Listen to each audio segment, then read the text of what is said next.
पुण्यात्माओं, ये सत्यनारायण की कथा है। ये सत्यनारायण कथा है, उस अविनाशी भगवान की चर्चा है। ये आप जी का सौभाग्य है कि आपको ये सुनने को मिल रही है और आप जी की आत्मा तर हो रही है। आपको नहीं मालूम आपको कितना लाभ हो रहा है। आप तो बालक हो।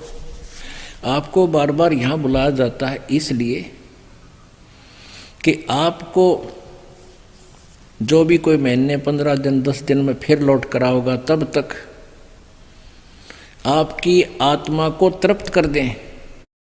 यहाँ ज्ञान सुना के कुछ पाप तो ऐसे होते हैं जो दान से कटते हैं, कुछ पाप ऐसे होते हैं जो संत के दर्शन से अक्षीण होते हैं, कुछ आशीर्वाद से होते हैं, कुछ सेवा करने से होते हैं, कुछ मंत्र जाप करने से होते हैं।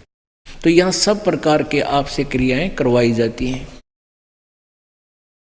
आप जी तो बच्चे हो, अभी आपको पता नहीं। जैसे माँ क्या करती है, छोटा सा बच्चा होता है 1 वर्ष का, वो दूध पी रहा होता है, या तो माँ के स्तन से या फिर वैसे दूध उसको पिलाया जाता है।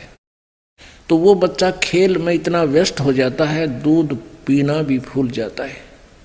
माँ उसको उठाकर लाती है, बेटा आजा दूध पी ले, बहुत देर होगी।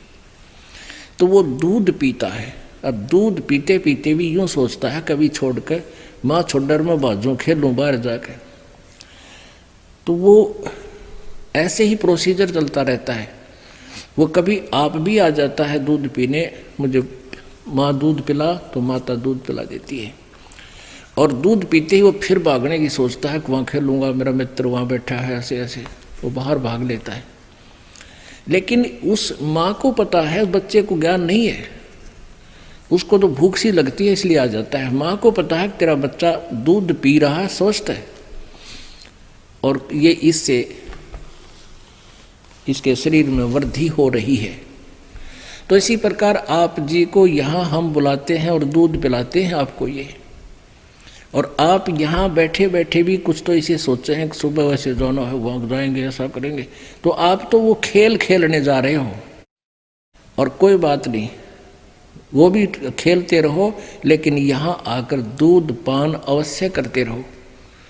और फिर देखना आपकी आत्मा में कितनी शक्ति पैदा हो रही है। माँ जानती है, ये दास जानता है कि आपको कितनी ताकत मिल रही है, आपकी इस आत्मा को ये कितनी निर्बल हो चुकी है। काल की गलत साधना करके ये